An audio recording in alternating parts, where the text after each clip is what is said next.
Hi, how are you? Not too bad. How are you? I'm doing wonderfully. Slightly surreal to see your digital image actually being able to be interacted with. Yeah, I imagine. I imagine. Hey, I like your notes. I don't have all of them though. Oh, really? No, Did the Gmail issue get in the way of that? I don't know what happened. It may be that my wife cut them into the Google Calendar, Oh, okay. and maybe there was a word limit.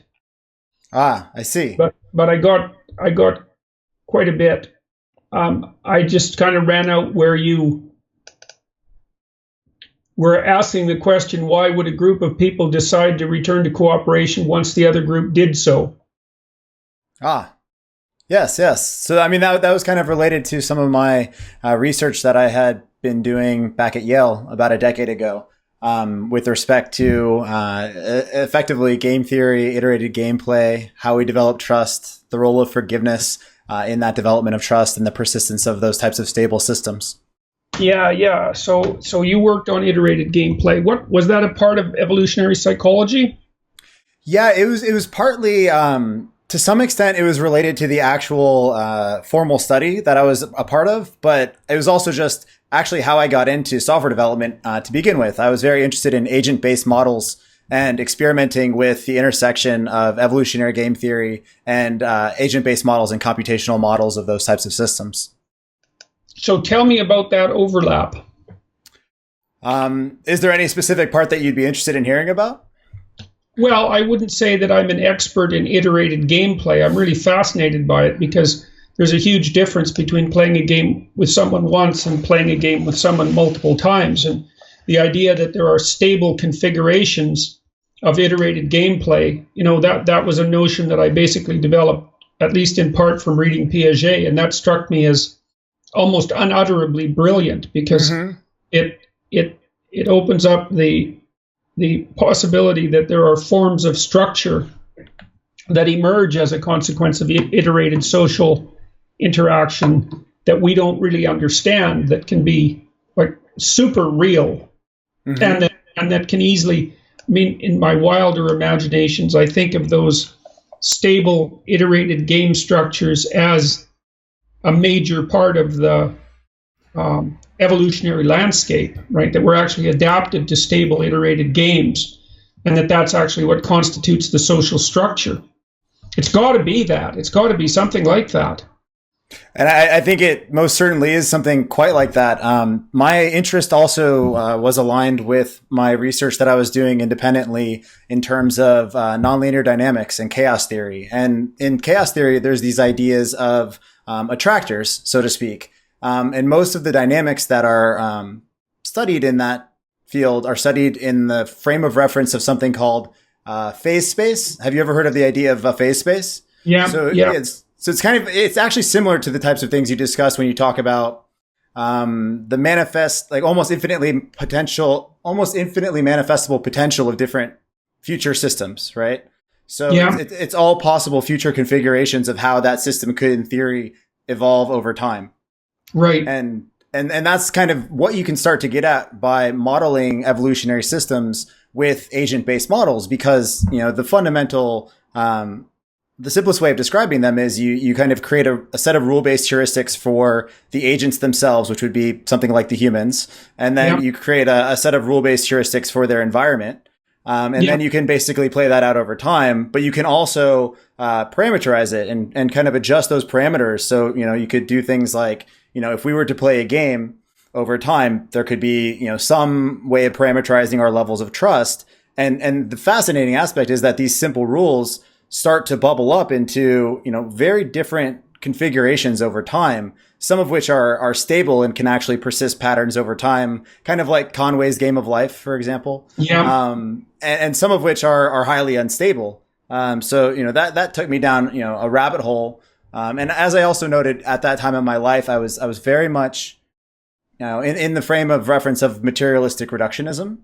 Yeah. And, I had completely gone away from the idea of, I'd separated myself from the idea that mythological frames of reference or narrative structures actually played a role in this type of landscape. But then I started seeing, in certain respects, that that element's like forgiveness. It was one of these things, like I was saying, like this question of it's very easy to understand why in a tit for tat game why people would defect, right, and why you would punish defection. And I think that's actually what most people have in their mind when you talk about tit for tat. It's like, the initial heuristic of tit for tat is like, oh yeah, like, you screw me over and I screw you right back. But people don't tend to think of it in the opposite or the inverse scenario where it's like, well, why, if we're in this cycle of defection, would we ever escape that? Why would we ever jump back to a stable state where we're actually cooperating productively with one another? And I was like, that sounds very much like the concept of forgiveness. And if that's the case, then, forgiveness seems to be, potentially one of these cultural technologies that would lead to being able to act as a collective in algorithmic ways that are far more likely to be stable and productive, as, tit for tat has shown to be the simplest and most stable one of these types of iterated configurations or rule patterns. So like religion could help us effectively, or forgiveness, if religion increased forgiveness and forgiveness big at stable configurations, then in theory that could be selected for. Yeah, right. Absolutely. Well, it could easily be. And this is what I think happens, is that as a consequence of thousands of years of observation, people learn that, and tit for tat, that's feud, right? And feuds can go on forever. Mm-hmm. In fact, I think a big part of the reason that we have a legal system, and people very seldom appreciate this, is to take the necessary demand for honor-based justice out of the hands of the individuals. Mm-hmm. Now, you probably don't remember this, but there was a presidential candidate named Michael Dukakis. Mm-hmm. You remember Michael Dukakis? I don't remember, but I have read about him.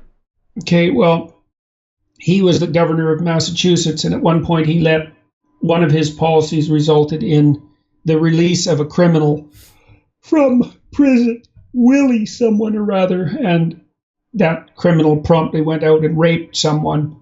Mm-hmm. And Dukakis was asked on air what his response would be if someone like that, Willie Horton, I think was his name, had raped or killed his mother or his sister or, someone close to him. And Dukakis gave some mealy-mouthed answer about, this being a society of laws and all of that. And what he should have said was, of course, I'd like to strangle the son of a bitch, and anybody with any sense would want that. But we've set up a legal system so that the burden of retaliation has been lifted from the individual, so that we don't degenerate into a tit for tat, an escalating tit for tat situation. It's actually what's described in the story of Cain and Abel is an escalating tit for tat situation. And that's the one that ends with the flood, right? That's the next story. Yeah, because Cain kills Abel, and then Cain's relatives are extremely violent. And one of his distant descendants is Tubal Cain, and he's the first person who by by lore was the first artificer of weapons of war. Mm-hmm. So it's something has to lift you out of that cycle of revenge. Yeah, so it's something like the idea that if you degenerate from that stable pattern, it's a very quick path towards total chaos and all out. Very, very quick, because it can expand exponentially. Mm-hmm. And I mean, it's not like we haven't seen that. That's exactly what happened in Rwanda. Mm-hmm. These things can destabilize unbelievably quickly. Most certainly. I mean, I was also reading a little bit of Stoic philosophy, and I came across a story of, I think it was Marcus Aurelius, and Avidius Castus was a general of his. And this general basically was caught planning his overthrow. And they had been friends for quite some time. And, this story is essentially a metaphor for, the same state. Whereas Aurelius basically says, not just to his troops, but to the entire society, that, even though it was a betrayal and a tragedy, that he was going to return to Rome and treat him with forgiveness. And basically, use this as an example to show and to demonstrate that utility of stability and that the utility of stability as communicated through legitimate authority, as you might put it. So, do you know? I've had a hard time understanding chaos theory. There's a limit to it, limit to my understanding past which I can't go. So I've been loath to ever use it as a Yeah. as a source of metaphor or comparison. But it's always struck me as some fairly solid possibility that these domains of chaos and order that I'm discussing are mapped to some degree onto phase space, and that that when things degenerate into chaos, it's something like a perfect storm of positive feedback loops that have gone out of control. Because things iterate across time. I mean, I think that instability that you see right now in our political system threatens to do that. Because every time we have one of these Antifa or alt-right demonstrations where there's violence, the probability that we're producing like eddies in the phase space that could grow exponentially seems to me to be high. And it doesn't take much of a mistake by anyone, especially once there's a certain amount of polarization. And I don't exactly understand the role of the polarization in making this more likely. It's something like people jumping to simplified conclusions. It's something like that, and making it black and white. It's like a heuristic reduction, right? It's like you have a polarization, and because polarization makes it more difficult to communicate with fidelity, you're trapped in heuristics, and heuristics are even less likely to be able to provide the level of communication that would be able to resolve it, and therefore, you continually reduce that fidelity while increasing the polarization, and at some point you bottom out in violence. Yeah, okay. So the reduction in fidelity, I always think of that as increasingly low resolution representation. So you're taking and maybe you do that under conditions of threat. It's something like that. And maybe that's the part of the process by which violence is actually generated, because I mean, violence is in some sense the ultimate in low resolution or low fidelity representations, because you become a member of the class of things to destroy. It's a very, and then that's a category that contains all things bad that should be fought against, right? And anything about you that would mitigate against that has to be ignored in order for the violence to take place. And so maybe what you see in the polarization is a continual collapse towards that. Yep. Something like that, and with lower and lower resolution models being generated. I think so. I definitely, and I also think it has something to do with a little bit of a topic that you've touched on before with respect to the idea of we think our mind is kind of like a virtual simulation machine, and therefore we can create thoughts such that we can kill them as opposed to ourselves dying. I think it's not just so that we can create them such that we don't die, but it's also we create them such that they can interact with other people's thoughts so that we don't have to actually interact in physical violence. So it's kind of like, I almost kind of look at it like there's these, in the Jungian metaphor of kind of us moving through this 4-dimensional, set of space-time, it's almost kind of like these thoughts are like metaphorical protuberances that we can kind of test reality in front of us. Yeah, Jung thought about that. He had a name for that space. Oh, really? What was the name? Yeah, he called it the Pleroma. The Pleroma. Are you familiar with the etymology of that, or what that means? I was familiar with it at one point, but I don't remember now. But you could think about it as the abstract space in which it's partly where archetypes act. It might even be partly where they exist. So imagine that space that you're talking about that has these avatars in it, or protuberances. Some of them are extraordinarily stable, and they exist even if the individuals who hold them die, because they're collective representations. And so Jung thought, for example, that the battle between the gods in heaven that Mircea Eliade talked about. So there's very many stories about the gods battling across time until one god comes out supreme, like you see that in the Mesopotamian myth, right? Yes. Because Marduk emerges as supreme. You could think about that as each of those gods is a collective idea, and that collective idea is is like it's an embodied avatar. It's an embodied avatar in the space of imagination. And all of the arguments that human beings are having about all of the things that they argue about are micro battles of that larger entity.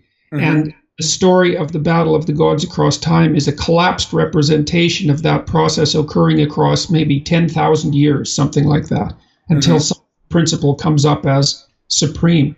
It's a really wild idea, you know. It is. It's giving. If you imagine that human beings are neurons in a neuronal net, except of course our transmission speed is relatively slow, but there's no reason not to assume that there's a space that's made up of connections that's roughly equivalent to a brain, and that there are things in that brain occurring across vast stretches of time that we get dim intimations of, and that also have a very direct causal effect on us because we're interacting with that space of imagination. It's almost like, so imagine that meta brain, and then imagine that each of our brains, weirdly enough, has a representation of that meta brain. It's a low resolution representation because we can't obviously process all of it, but we get a picture of it because we're interacting with it all the time.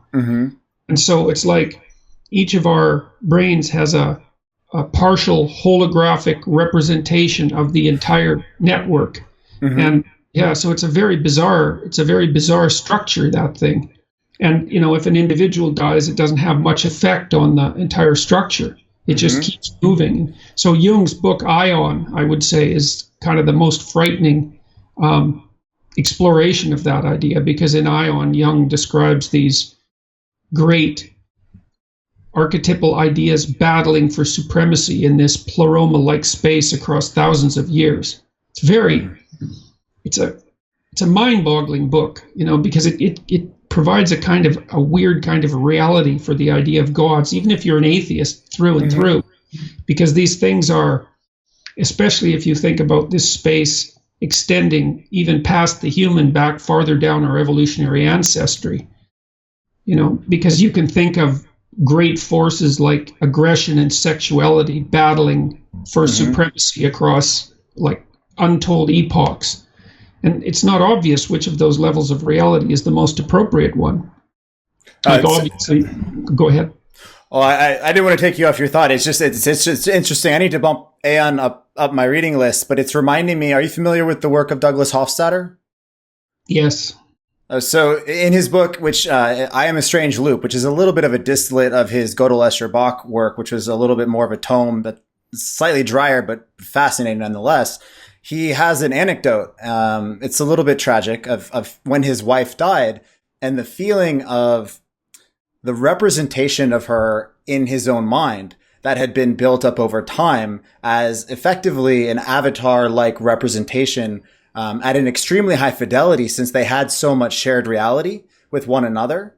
And the process of that, to some extent, fading over time after the real presence of her faded from reality. And I kind of think it seems kind of like that's a little bit, or that's very similar, or at least a similar mechanism of action by which a set of ideas could collectively, you know, imprint themselves and live inside the mind as well, and control one's own behaviors. Yet it's almost the inverse relationship, right? It's the ideas outliving the person as opposed to the person outliving the representation of another person. Yeah. Right.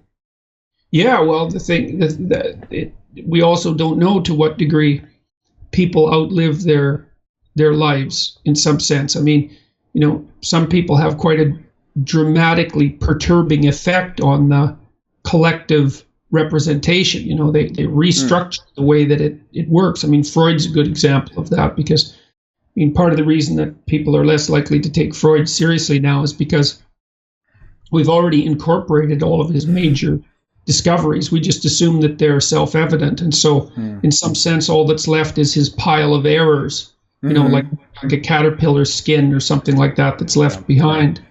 We don't think a lot about breathing, for example, right? Right, exactly. Right. Once they're implicit presuppositions, they're just a matter of fact. So so how did that get you into software development?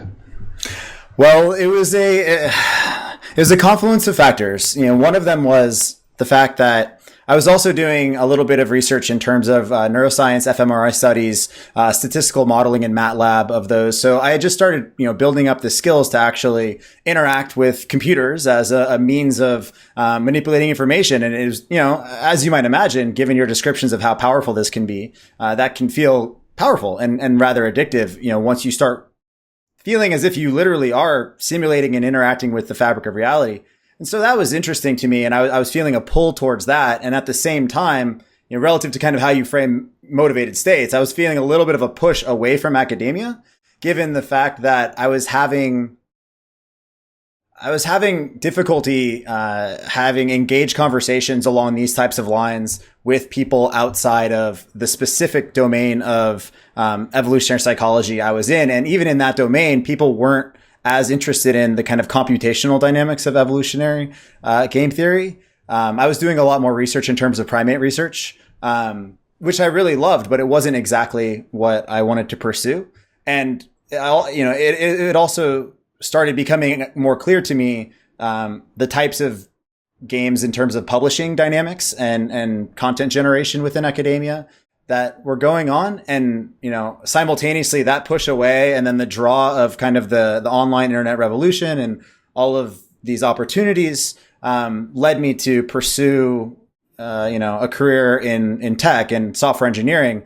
That being said, I've done well enough there to start being able to, to have the opportunity once again to reshift my focus in terms of being able to just spend my time doing something that I believe to be important to me and perhaps others, which is picking up that model that I mentioned in my note to you, which is kind of what you're talking about, actually trying to create a model of that phase space that can lend insights towards evolutionary dynamics and behavior. So let me run something by you. Mm-hmm. I've never been able to articulate this. I've tried to articulate it multiple times, and maybe I've got somewhere with it, but I can imagine that there are certain patterns of interaction between men that are relatively stable. Mm-hmm. And those are parameterized, so you might think about them as having implicit rules. Mm-hmm. So, and I think one of the rules is something like the men have a goal or a set of goals that are shared and shared voluntarily. Mm-hmm. And then there are rules for advancing the person or persons who are the most competent in relationship to those goals. So that's kind of what makes it a fair game. It's something like that. And then imagine that structure is stable in its essence across time, although the goals might shift to some degree as the landscape shifts, but mm-hmm. the structure of cooperation and competition that's erected on top of that shifting landscape stays relatively stable. Mm-hmm. And so then imagine that your functional utility in relationship to that set of goals is the primary determinant of your status in the group.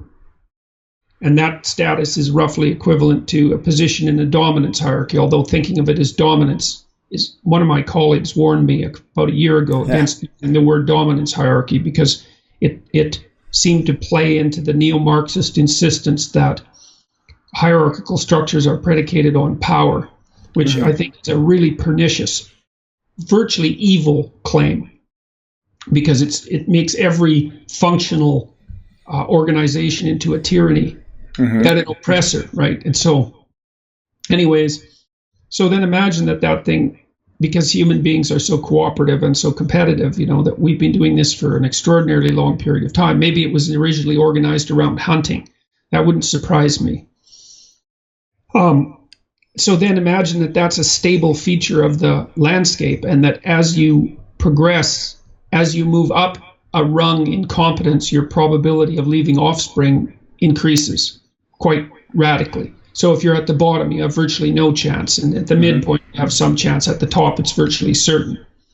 So, and then that starts to interplay with the female dominance hierarchy, because the females who are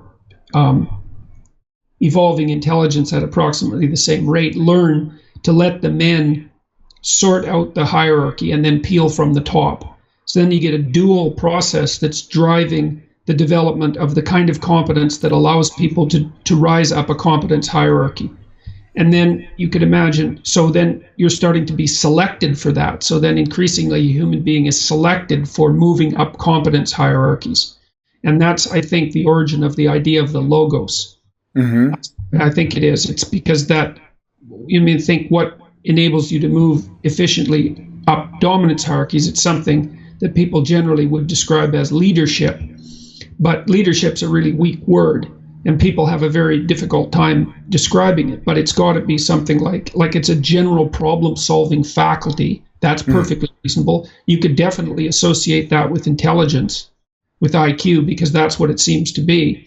And then conscientiousness or openness is a good secondary. The traits are good secondary representations, because conscientiousness makes you implement your ideas, and openness means they're broad scale and fluctuating, and agreeableness means you share. And there are advantages to the different traits. I haven't worked that out completely, but so then it seems to me that what happens is that across time, as the collective imagination watches to see what pattern of action is most likely to climb up that hierarchy of shifting competence, that it produces images of mythological heroes and then distills those until you get something like a savior figure.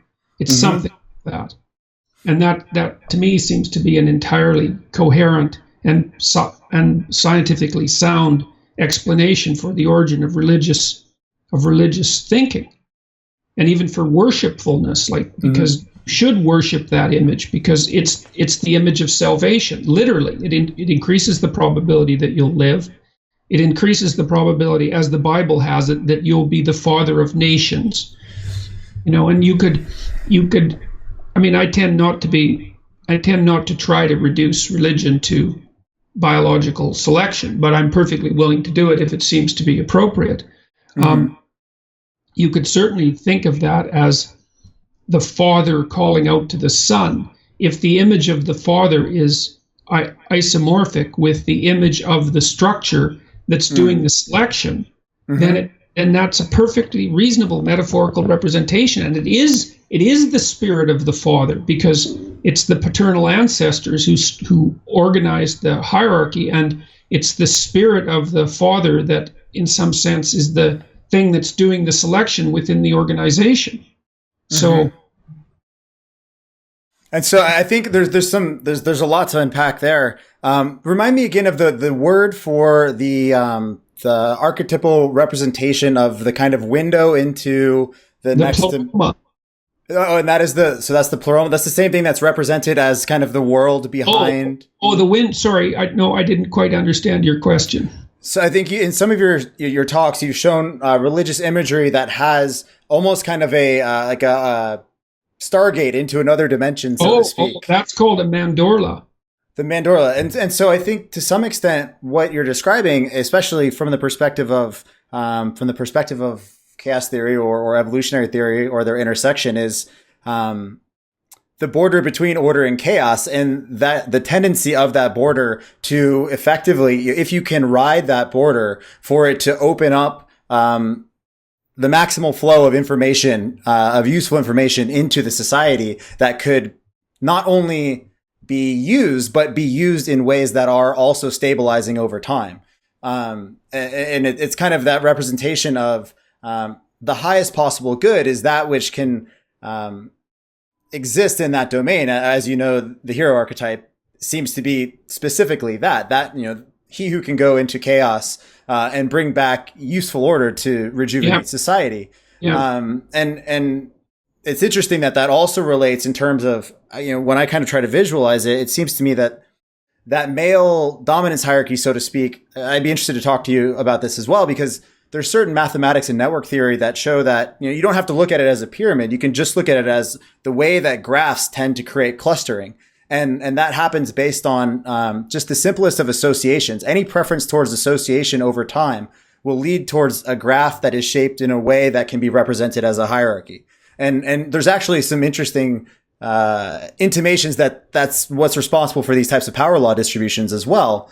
And And so to some extent, I would kind of visualize it as the male hierarchy is actually this kind of peripheral graph that's able to exist more, or at least selects based on the boundary condition of being able to exist on the edge of, order and chaos.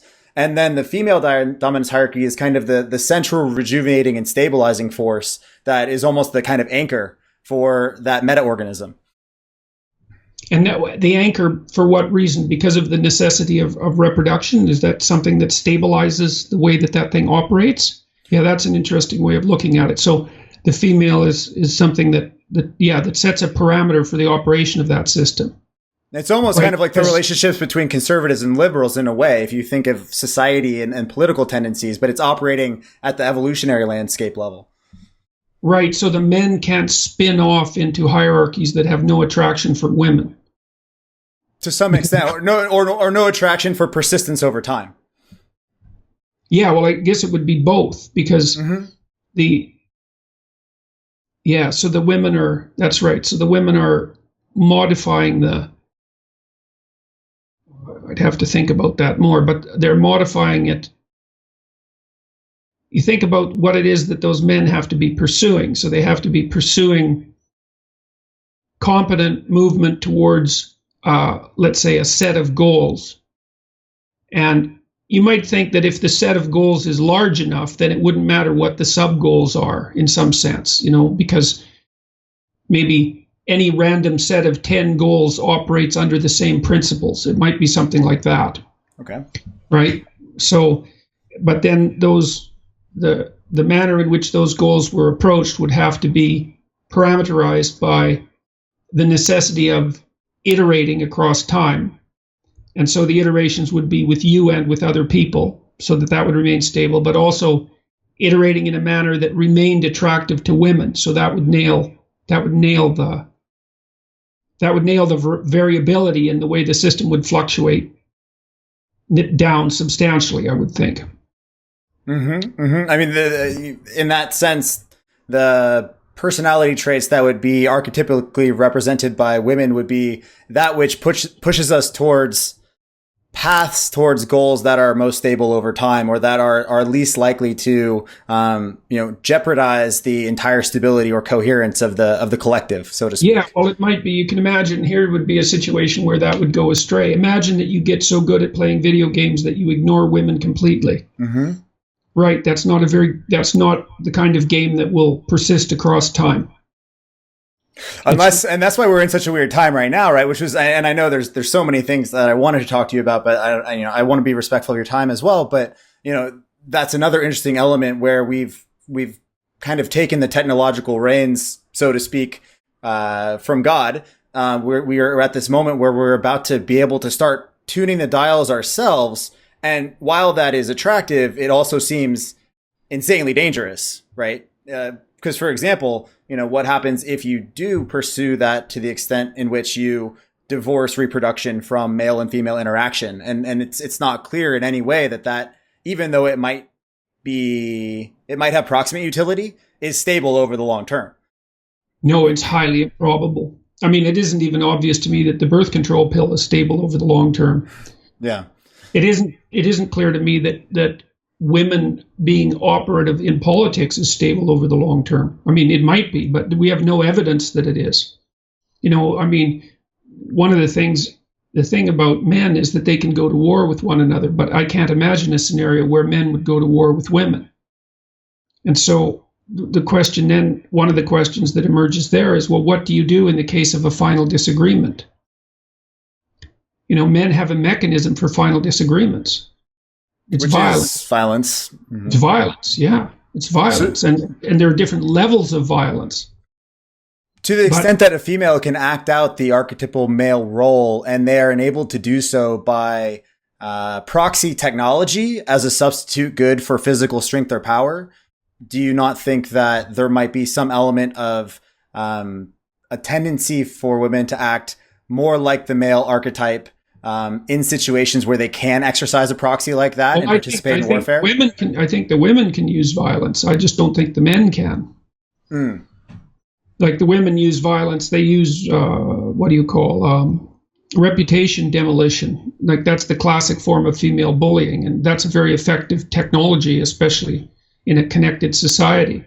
But like one of the things, so I've been, there's a woman up here who's been spearheading a movement first to stop we were going to have a talk on free speech on campuses on August 22nd, which got canceled. And she spearheaded that with a whole variety of lies and half-truths and nasty maneuvering of one sort or another. And, at some point, if a man does that, then there's a time for a confrontation, but it's not possible to confront a woman in the same way. You just can't do it. And what that seems to me to mean, and I'm speculating here in a wild way. Just to clarify, are you saying it's not possible because of the cost of how you will be perceived in the larger society? No, absolutely. Okay. Yeah, that's exactly it. It's forbidden. It's taboo. It's taboo even to go after someone who's female with excess verbal aggression, as we've seen many, many times. And so the question is... Or even perhaps to explain something in any way that might be considered dominant these days. Right, exactly. Mansplaining. Well, yes, and that's a horrible limitation on male communicative capacity, because men get pretty heated when they're talking to one another, and they'll push themselves really right up to the point of violence to try to settle something.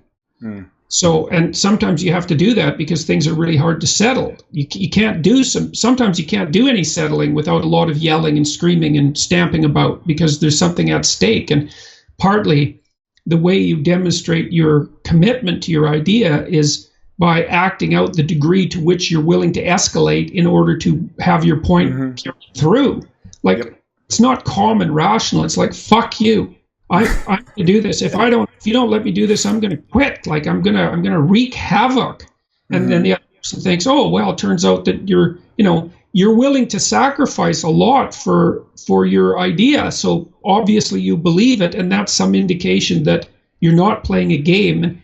I wouldn't necessarily say it's an indication that it's true, but it's certainly an indication that you're committed to it as if it's true. And that's some, suggestion that it might be true, So, which also seems like a mechanism by which legitimate authority might be exercised within a hierarchy, given the fact that if you can amplify that tendency to escalate or the cost of the other individual who might not have the authority, you can effectively you can make your ability to direct the actions of the group with respect to any conflict much more efficient and effective and less likely to be violent over time. That's right. That's exactly right, because it also gets everything out in the open. And so you might say that the degree to which you're able to approach violence and back away is your best protection against violence itself, because things don't fester underneath and then explode. So, and we don't understand any of this. And one of the things that's been quite distressing to me watching the political landscape unfold is a lot of these restrictions on free speech are actually a restriction on emotion-laden discussion. And emotion-laden discussion is, you never solve any serious problem without difficult emotion-laden discussion. And I understand why people are loath to engage in it, because it's extraordinarily stressful. And it's even beyond emotion-laden discussion. It's any emotion-laden information that might trigger undesired responses in someone else's perceptive or subjective experience of the world, right? Like if you put information out there, and this is what triggering is, right? It's like if there's something that threatens the integrity of my perspective in the world, I believe it has no right to exist in the world. Yeah. Well, and we don't know how those things are biologically instantiated either, because it's not obvious why women are higher in neuroticism than men. Like, there's lots of possibilities. One is that they're smaller and they're weaker physically, so they're at a disadvantage in terms of genuine combat, and so they should be more submissive, I suppose, is the right way of thinking about it, as just a safety measure, right? Because a woman as aggressive as an aggressive man is going to get pounded flat all the time, because men are so much stronger in their upper body. So I think there's that, and then women are sexually vulnerable in a way that men aren't. And then also I think that women to some degree, are really hardwired for infant care. And infants are unbelievably vulnerable. And so having an angry man around an infant might be a very bad idea. Mm-hmm. And so it might be that women are hypersensitive to male aggression because their wiring to protect infants is so profound that it overshadows, it dominates their sense of discourse in every situation. I mean, none of this we know, eh? And we're just making the assumption that it's possible for women to work in male dominance hierarchies, and it isn't obvious to me that that's the case. Or I guess that they should share the same hierarchy, because it might be equally true that, the relationship between the male and female dominance hierarchy acts as, for example, if conflicts cannot be resolved within the male dominance hierarchy, perhaps the female dominance hierarchy and the communication mechanisms and information sharing mechanisms might act as something like a venting system for the energy that might otherwise be turned into direct conflict within the tribe in a male dominance hierarchy. You saw something. If you read Tolstoy's novels, you see something like that, as the women are always working behind the scenes, the aristocratic women, to regulate social interactions.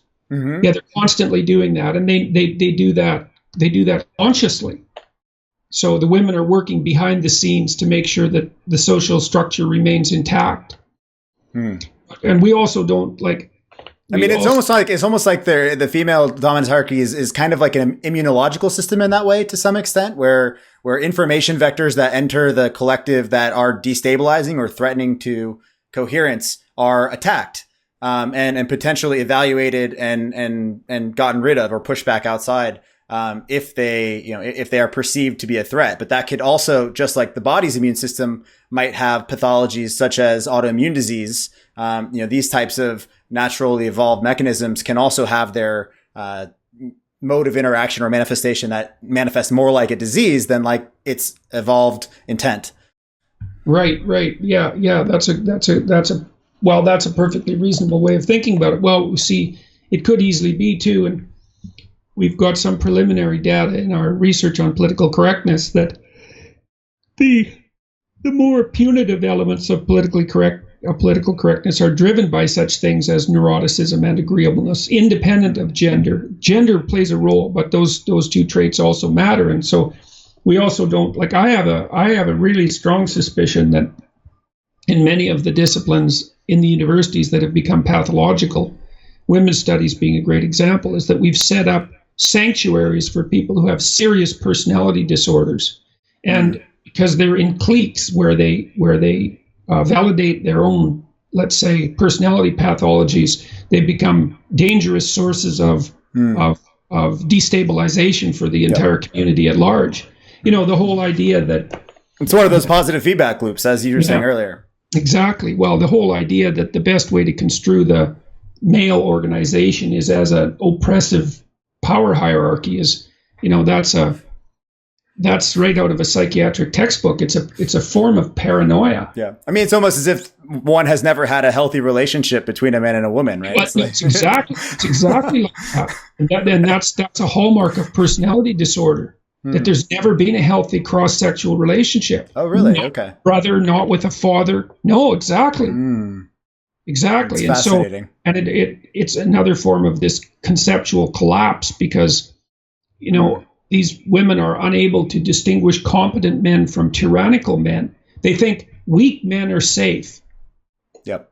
And then they conflate power and competence. Yeah, it's like such a highly attuned threat sensitivity that it outweighs all potential positivity, which is actually interesting in the way that it ties into things like Kahneman Tversky's prospect theory, or the sensitive, like loss aversion sensitivity, in which we're more than twice as sensitive to potential losses than future gains. So we already kind of have that innate mechanism that this might be pathologizing. Sure. Well, imagine that you're 10 times as sensitive to loss as to gain. Yep. And because that's got hypersensitized because you've been hurt. Mm-hmm. And then imagine you make a political rule out of that. Yeah. Not a stable configuration. No, definitely not. No, because as soon as you demonize half the population, you're obviously off your rocker, and by definition, right? Because being on your rocker means that you get along with people of the opposite gender. It's a definition. And so when you deviate from that, well, you've gone beyond the pale, and we have entire disciplines who are pushing the idea that deviation is not only normative, but that deviations from it should be punished. Mm-hmm. The whole idea of rape culture on campus is a really interesting one, because to me, it's very straightforward. It's very, very straightforward. And I say this with some expertise because I studied alcohol for a long time. Mm. All the rape, all the sexual misadventure on campus is caused by alcohol. Yep. All of it. Mm-hmm. Because drunk people do stupid things. And if they're not drunk, they don't do stupid things. And so if universities were serious about regulating the interactions between men and women on campuses, what they would target, although this wouldn't be straightforward, would be alcohol. Yes. So, I've read decent analysis that claim that that part of the problem is that it's illegal to drink till you're 21 in the US. So all these kids go off campus to their houses and drink like mad, and there's no supervision whatsoever. Because it's always best to introduce a new phenomenon or new mode of behavior in a totally unregulated environment, right? Right, exactly. So, that's actually an interesting Oh, I'm sorry. Did you want to complete it? No, go ahead. Well, it's interesting that you should bring up alcohol, because one of the things I had just a little analogy that I wanted to get your reaction to, which would be something like alcohol is to the biological brain of an individual like Twitter is to the collective brain of our society. Yeah, that could easily be, I mean, I studied alcohol for a long time, and it's an interesting disinhibitor because, what people often say is when you get drunk, you don't know what you're doing. Mm-hmm. And that's actually wrong. Yep. My colleague, for example, put people in a competitive game where you shocked your opponent. It was a computer, but you exchanged electric shocks, and had them write down how high the shocks were when they were drunk to make sure that they knew exactly what they were doing. And when they wrote down the shock level, they actually shocked people more when they were drunk than when they didn't write down the shock level. And so what happens when you get drunk is you know exactly what you're doing, but you don't care. Mm-hmm. Yeah, and that's partly because alcohol is really good at, especially for some people, at activating the approach system and deactivating the threat system. And that's the inhibition of the prefrontal cortex and anything that would essentially regulate those types of, I guess, more thalamically mediated emanations of desires or radiated desires throughout the rest of the brain that are tend to be regulated by the prefrontal cortex or the cortical feedback mechanisms that, as you pointed out, are far less powerful. Yeah. Well, and that's also why people drink, because it's really annoying to be aware of the consequences of your action. Mm-hmm. Right? I mean, that's one of the horrible things about sex, because the worst thing about sex is that you're aware of its consequences. If you weren't aware of it, it'd be wonderful. But you are. And so everyone's motivated to dampen the hell out of that.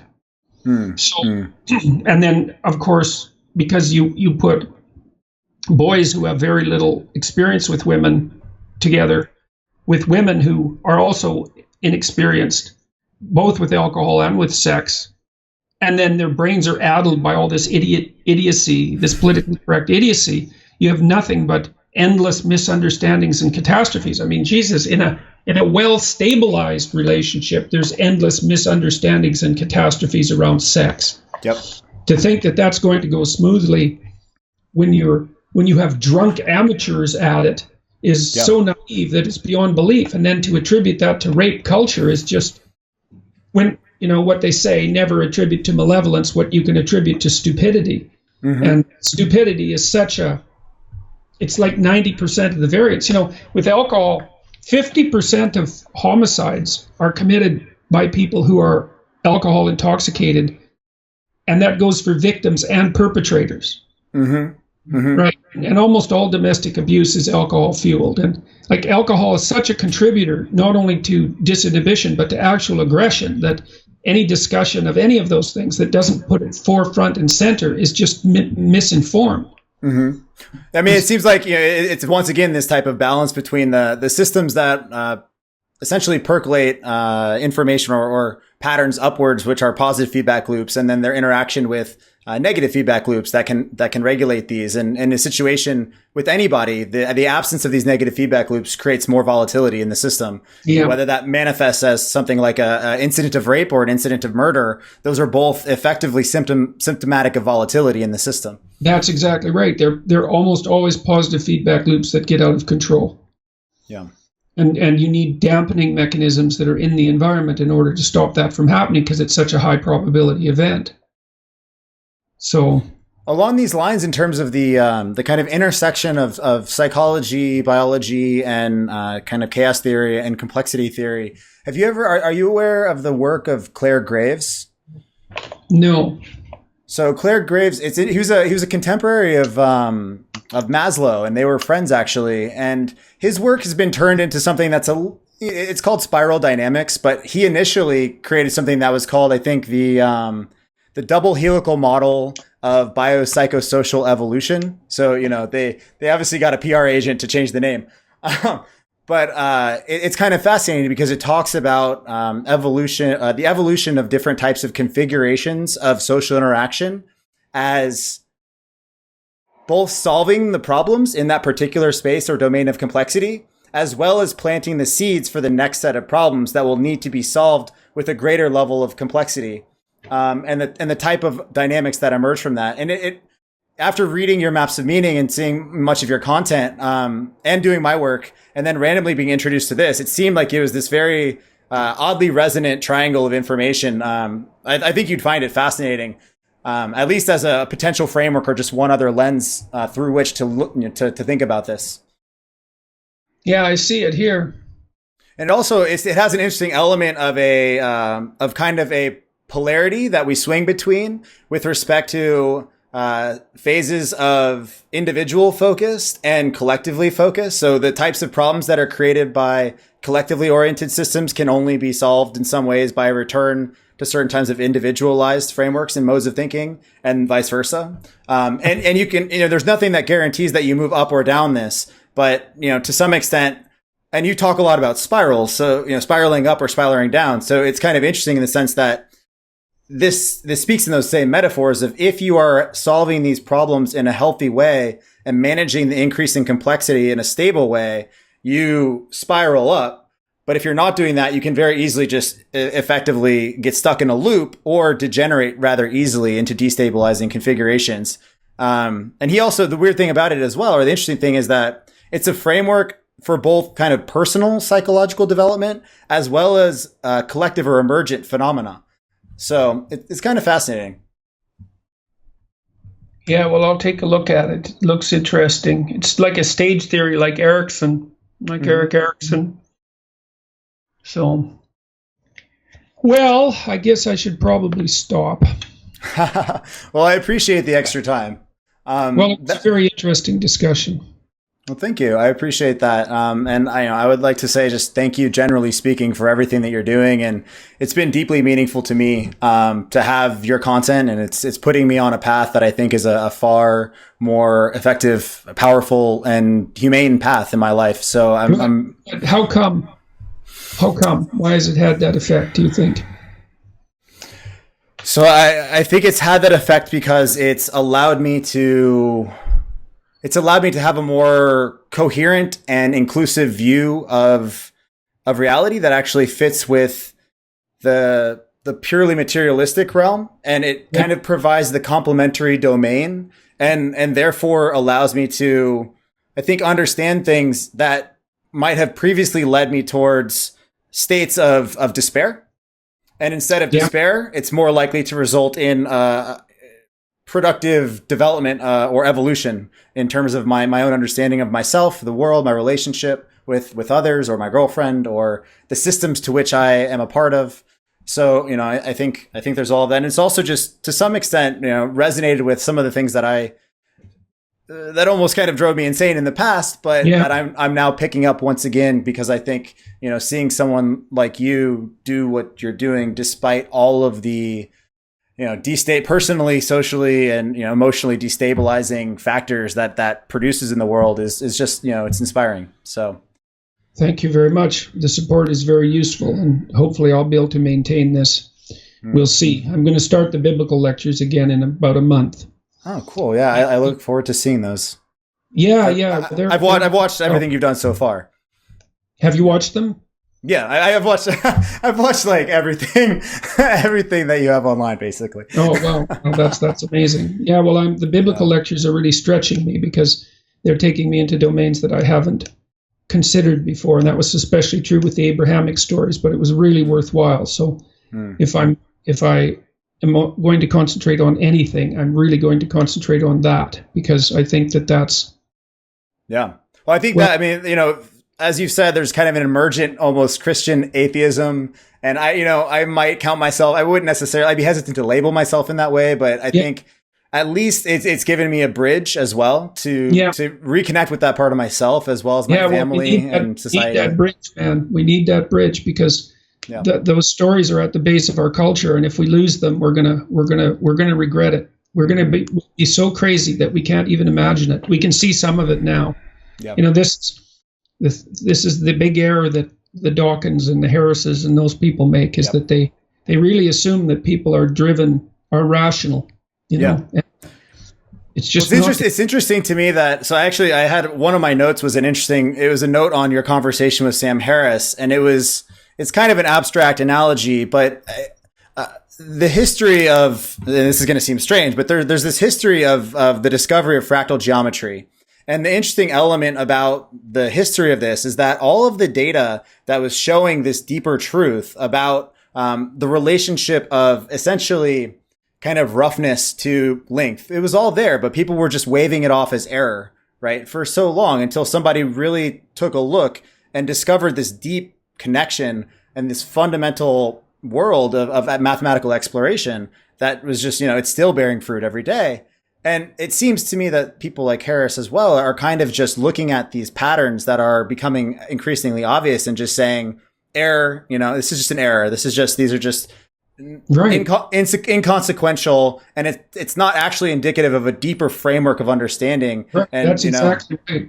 That's exactly right, which is why when I started my first conversation with Harris, I kind of playfully accused him of not being sufficiently Darwinian, and that actually turned out to be a what would you say, a strategic error, because Sam actually doesn't seem to be able to play, so that augured in relatively quickly. But that's exactly how it looks to me, is that he's not taking the data seriously. It's like these patterns exist and they've evolved, and so that has to be taken seriously. You can't just brush it off as a spandrel or as an epiphenomenon.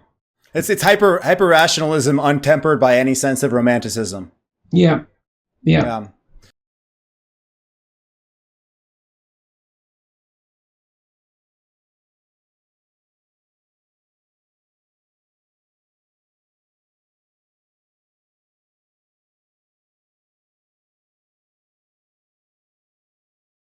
And I really did enjoy our conversation. Thank you. I enjoyed it very much as well. And perhaps I'll just, I'm working on some of these models that are in this domain, which you seem to be interested in exploring. So perhaps I'll share those when there's shareable content. Okay. Great. Thank you so much. Bye. Good luck.